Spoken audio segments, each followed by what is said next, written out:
Hi there, my name's Alec Christie. I'm from the Conservation Evidence Group, and today I'm going to talk to you about the Evidence to Decision tool that I've created. So, first of all, let's just outline a bit about why the tool was created and what it sets out to achieve. So, the background to this tool is that it was created as part of my PhD. And we're trying to meet several needs of decision makers in conservation. The first of which is kind of providing a process to combine scientific evidence with other forms of knowledge and evidence. So things like costs, your local experience and knowledge, and the scientific literature. Second, we also want to make decisions more transparent, shareable and auditable, so that when you make a decision, it's documented, people can come back to it and revisit it later on based on new evidence or insights, and really, like, for example, new staff that come in can see why past decisions were made by other people in your organisation. And hopefully, potentially, organisations can share these kind of decisions and kind of show why they were made and to kind of share best practice. Obviously, we also want to promote more evidence-based decision making, and also we want to kind of link evidence-based conservation with adaptive management, so that this kind of tool helps you pull in that evidence-based process of using evidence in your decisions, but then you can combine it with adaptive management by using this tool to document your decisions, decide on the next steps, and then go back and revisit those decisions that were made, and continue that process of kind of updating your actions that you're implementing with extra knowledge that you might have already, that you've then collected, for example your own monitoring and research. So it's kind of linking those two together. So how is it designed? Well, with a lot of help from people like you, lots of people in the wildlife trusts in the UK and the Woodland Trust, but also more widely in Bat Conservation International and Ingleby Farms. There was a lot of practitioner input into this tool to kind of make it user-friendly and make it useful. And it's still a prototype, so it's still being improved on and very much open to your feedback. And the best way to contact us is through the Conservation Evidence website, but also provide my details at the end of this talk. So with that in mind, in the future, the website and the tool might look a little different to what I'm showing you at the moment, because this was recorded in July 2021. But hopefully, many of the core elements will stay the same. So what does it do? Well, there's several key features to it. Fundamentally, it's providing kind of a standardized template or format that you can go through to document your thinking and the evidence behind your decision making for different objectives and projects. And it also provides some guidance on how to collate and assess different forms of evidence.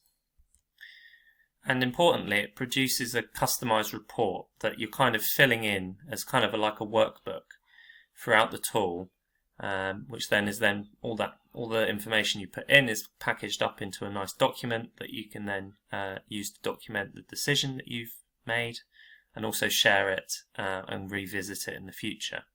And there's both an online tool for doing this that I'm going to show you, but then there's also an offline template that kind of mirrors the tool, that's very much open to your adaptation and improvement.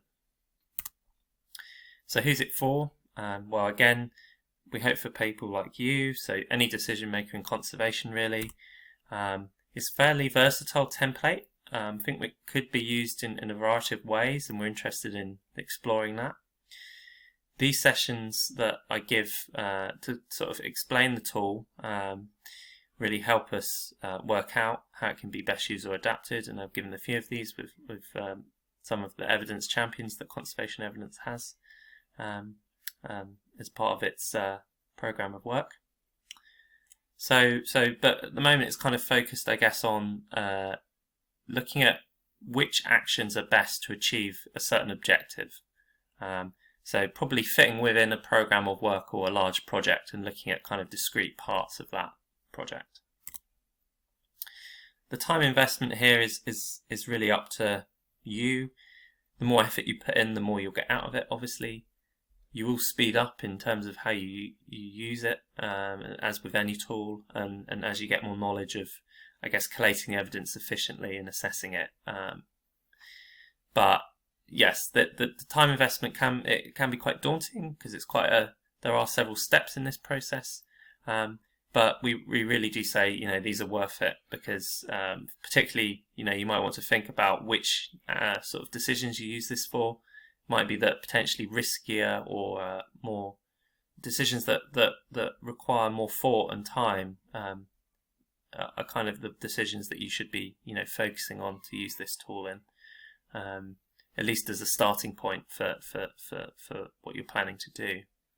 And so that's we're kind of leaving that up to you, but we would say that it is very much worth following the process throughout to get the most out of it, so that you're really rigorously looking at the evidence and integrating it in a meaningful way into what you're doing. So that being said, we have decided to be qualitative and deliberately simpler and faster than kind of other structured decision-making tools that are out there, which are often quite a very long-winded process and have several different stages. So although this also has several different stages, it's kind of designed to each of those shouldn't take more than a few hours really, especially if you're working as a team. So you can have one person filling in the tool while you assign different people to carry out different tasks. But we'll get into that a bit more as we go through the tool. So I think there's a variety of ways you could use this, but I would say the tool probably for most decisions will take half a day to a day to complete. So it's kind of worth thinking about what's the best use of your time, which decisions are kind of the best ones to focus on for using this tool. And we're willing to talk about that a bit more. If you get in touch with us, we're very much willing to help you out and see how we can best apply this. So I've talked about that's the background to the tool. Let's actually get into the tool itself. Let's have a look at what it is. So briefly, there's three main steps. So the first is defining the decision context. So what do you want to investigate or ask? The second step is gathering evidence. So what does the evidence suggest you should do or not do? And then the third is kind of sum up and make your evidence-based decision about what you're going to do next. Now, I'm going to go onto the website now and show you exactly what the tool looks like and how you can use it best. Okay, so now we're on the Conservation Evidence website, www.evidence2decisiontool.com. So that's evidence2decisiontool.com. It's a bit basic at the moment. We're still developing this, but if you click through here, you'll get to the nicer looking tool. This is the introduction page where you've got some information on kind of what the tool is, what it does, as we've kind of explored in this talk. So things to point out here, if you want to download an offline template of the tool, you can click here. That will open like a Word document that kind of essentially has all the steps laid out and allows you to fill it in yourself and adapt it for your own use and purposes. If you ever want some more information and guidance about the tool on different steps, you can go to this fairly comprehensive document which guides you through each step, how to bookmark your work, different tooltips and useful resources and guides for getting evidence and how to use the tool. So let's actually start going through the tool. I'll just point out that the bookmarking functions here, please do use this like you would in any sort of word processing software that you have to regularly save your work. What it will do is it will bookmark at the stage at which you've been going through the tool, so all the information you've entered. So make sure you click it regularly. It will update the URL here. What you need to do is make sure you copy that URL so you can come back to it later. So I just keep that somewhere safe each time you save it, just so that you can come back to it. but you should be able to come back to it if you look in your history. So that should work for you too. So now let's go through the tool. So let's first go to define a decision context. This is the first stage. Essentially what you're doing here is filling out some basic information about the decision you want to make. So your name, your organization, the problem, where you are, the ultimate goal. So that's like your main objective that you want to achieve through any actions that you might decide to take. The focal target, which is kind of the thing that you want to affect or influence with your decision, or with the actions you might take. So the focal target links to the ultimate goal, because this is the thing you're targeting to achieve that ultimate goal. There's also a box here for any relevant information that kind of needs to be considered throughout this process, any constraints on your decision making that are needed to be taken into account. Okay, once you've done that, we get into gathering evidence. So this stage really starts by thinking about what potential actions could you take to achieve your ultimate goal and address the problem you're tackling. And here, really just brainstorm as many ideas of actions that you can. A good resource to use is conservation evidence. If you go to the Actions tab up here, you can see all the actions that have been sort of collated in this database. Some of them will contain evidence and some won't. So it's quite a good list of actions, regardless of whether there's any evidence on their effectiveness. Because although there might not be any scientific evidence, you may have evidence of your own or experience that you could use to assess that action. You can also obviously filter these results a bit more. So say the example we're going to look at is amphibian conservation. We can filter, and then we get 129 actions for actions you could take to improve biodiversity outcomes for amphibians. So they'll give you some ideas of where to start on different actions you could take, but I'm sure you'll have your own actions that you'll brainstorm and think of. Essentially what you can then do is type these actions in here. So say we want to improve or stop the decline of amphibians on our nature reserve, which has a road running through it, and that road is often causing a lot of mortality because it's migration periods. A lot of amphibians are obviously getting run over and dying on the roads, so we want to kind of find some actions to stop that. So installing culverts or tunnels as road crossings might be one, or installing barrier fencing alongside the road might be another. Nonetheless, you'll think of many more. It's important to say as well that considering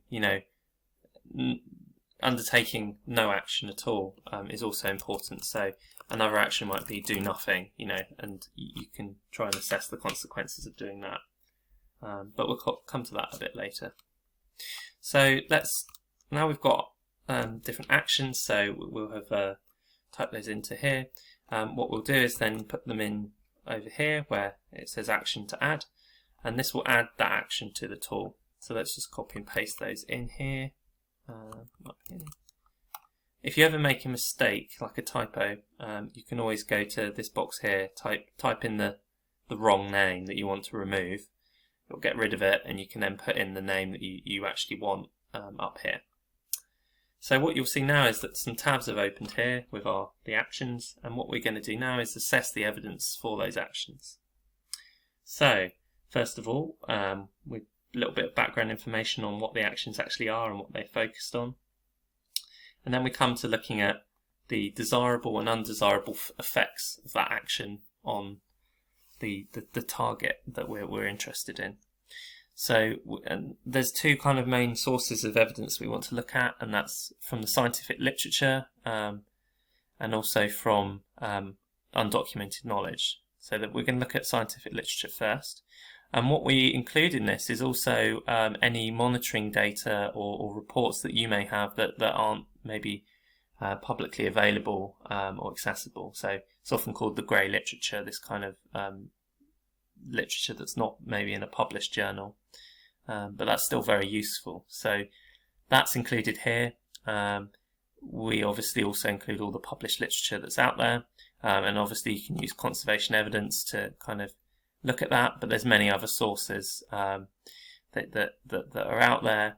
All of those are in the tool at the end of this tool guide. So do have a look at that and look at the different websites that you might be able to find evidence on. Applied ecology resources is another good one to mention, because that often has a lot of reports and grey literature studies that are being made more widely available. So maybe also look there. So what you can do here is look at the evidence sources considered. So maybe conservation evidence might be one of them. Applied ecology resources might be another. You then detail kind of your assessment of the evidence. So you're looking at the reliability or the quality of the evidence. So how rigorous or how reliable is that evidence? Was it a good experiment? Does it actually provide results that you think have been made in a reasonable way? Also looking at the relevance of the evidence. So you kind of want to look at how well does this study apply to my local conditions. So is the location, for example, the study was conducted in, is that actually the same as mine, or is it very different? Same for like the species maybe that it addressed, and all these other factors. So looking at the reliability and the relevance of that evidence is really important, and this is kind of where you can kind of assess that here and kind of write that down. There's a bit of a tool here, a diagram to help you think about the reliability of that evidence. So this is a hierarchy. So at the top you've got very strong evidence, and at the bottom you've got weaker evidence. And so things like systematic reviews and evidence syntheses are really very much strong evidence, because they've been collected in a rigorous way across lots of studies, whereas sort of single studies on their own provide less strong evidence, and depending on how the data was collected, they are also of varying levels of quality and reliability, because they may be affected by different biases. So that's important to bear in mind. The third box here is just to kind of summarize what you found from that scientific literature. Then we move on to undocumented knowledge. So we're kind of doing exactly the same here, thinking about your knowledge and experience that you've got, that's kind of things that you just kind of know from doing or from talking to other people. Anything that's not really written down that you think is really relevant to this decision, and assessing how effective this action is on the target species. So you can put all of that information and evidence here, because this constitutes another form of evidence that's equally important to consider.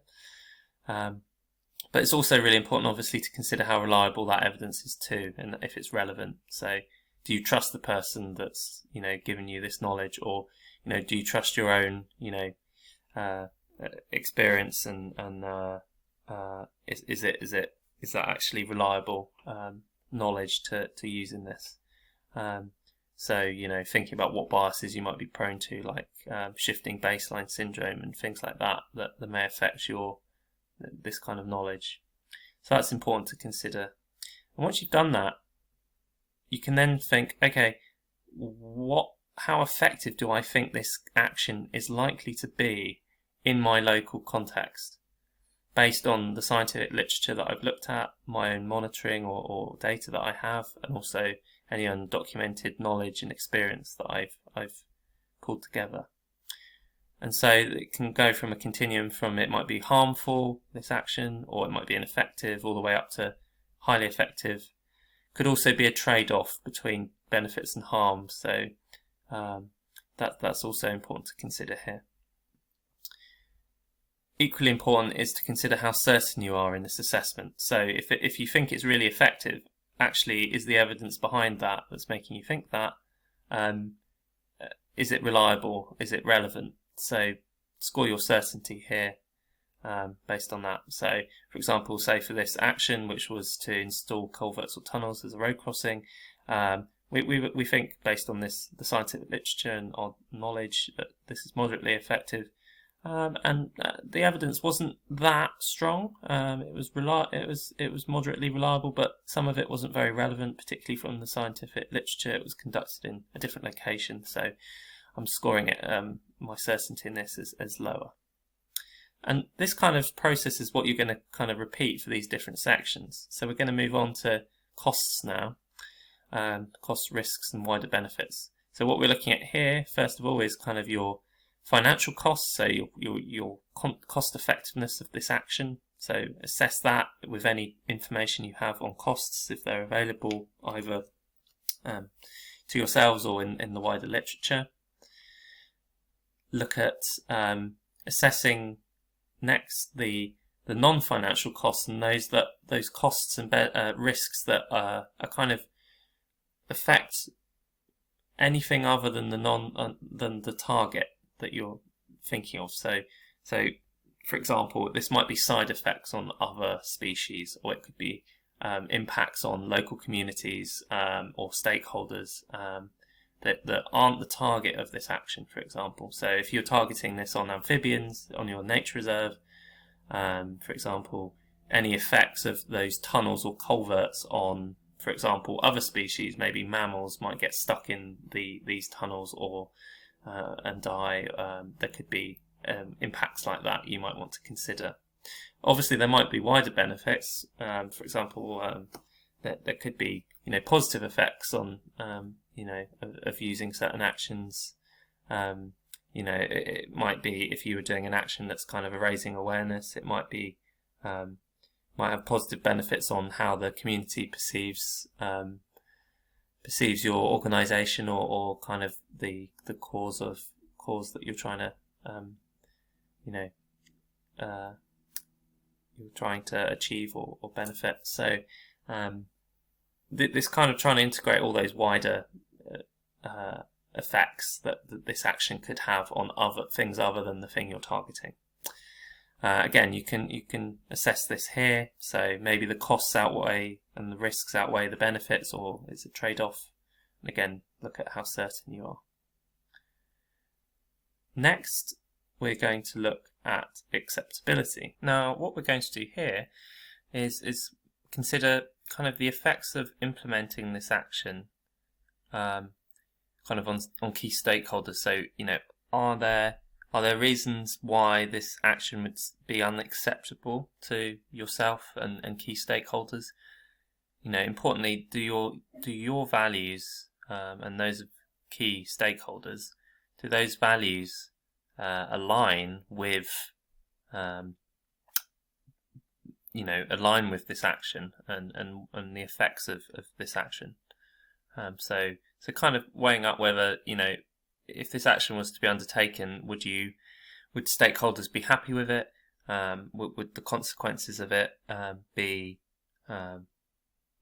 permissible? Would it affect your maybe your organisation's reputation? Would it affect community engagement and buy-in into any actions that you take in the future? And particularly in the effectiveness of this action, if a community doesn't engage constructively and positively with this action because they perceive it to be bad in some way, then obviously the action isn't ever going to fulfill its full potential. So that's important to consider here.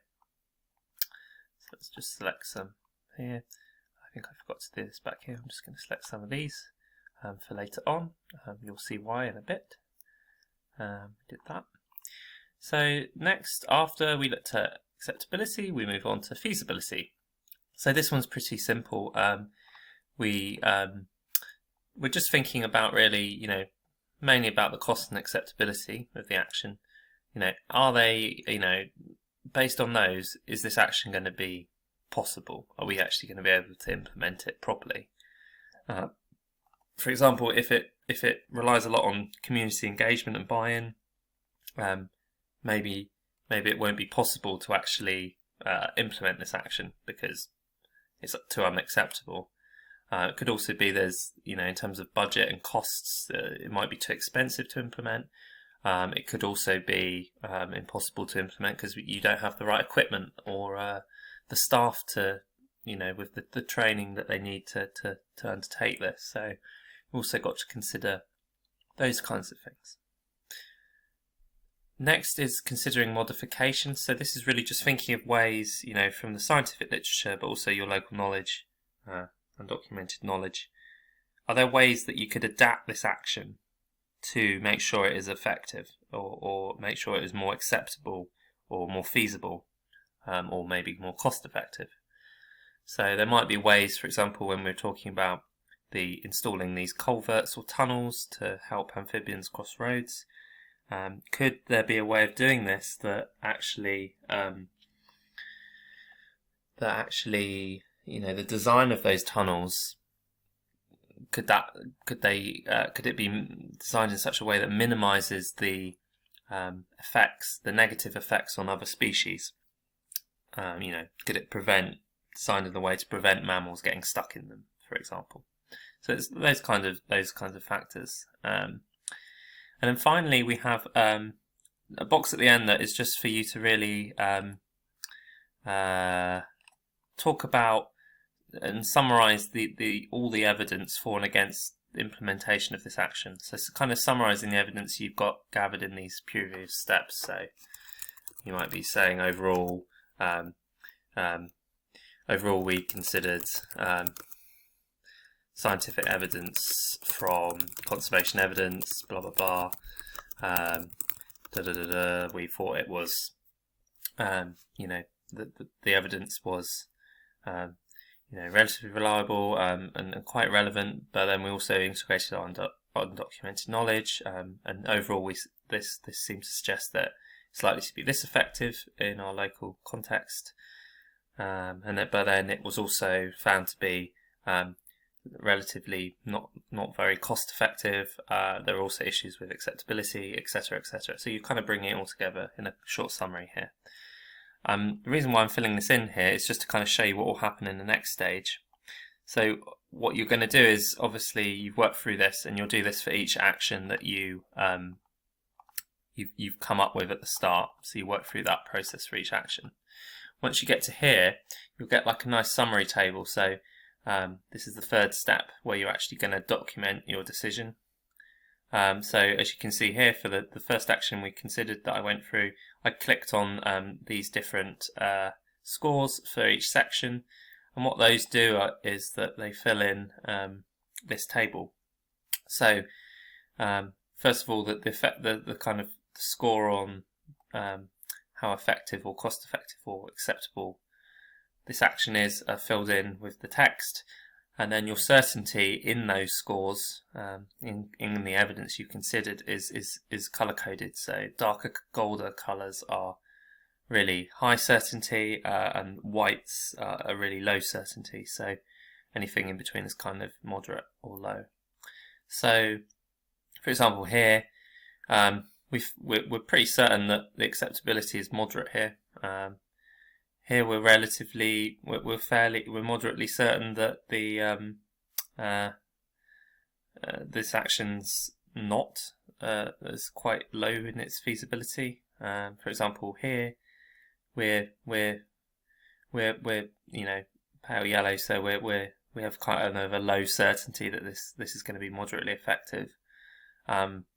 We think this might be very cost effective, but actually we have very little data or information, and we're relatively uncertain or unsure of whether this action is cost effective. But based on what we know, we think it is cost effective, highly cost effective. So it kind of tailors your kind of recommendations here. You're looking at your local effectiveness, but then also your certainty for each of these. Then here, what will pop up is for each action that you've added to the tool, you'll get the summary paragraph. And if you remember, this was at the end of stage 2. So if I quickly go back, right at the bottom, change back to this action. At the bottom, we start to fill this in to summarise kind of the evidence for that action, and this will then pop up here, so you can kind of use this while you're kind of making your last decision, final decision here. So what you need to then do is kind of weigh up that evidence. Which actions are you going to implement, and which actions are you not going to implement? And as I said kind of earlier, you might end up not implementing any actions. Your decision might be to do nothing. That sometimes can be the optimal decision. So we'd encourage you to think about that, and yeah, essentially use the evidence here that you've considered in step 2 to really think about which actions are the best ones to implement. We'd also encourage you to use the mitigation and conservation hierarchy to think about which actions you should implement, which ones you should prioritize. So it's recommended you should prioritize actions that avoid biodiversity loss or negative outcomes for biodiversity, or actions that help to avoid this first, and then actions that minimize it, actions that remediate, and actions that offset.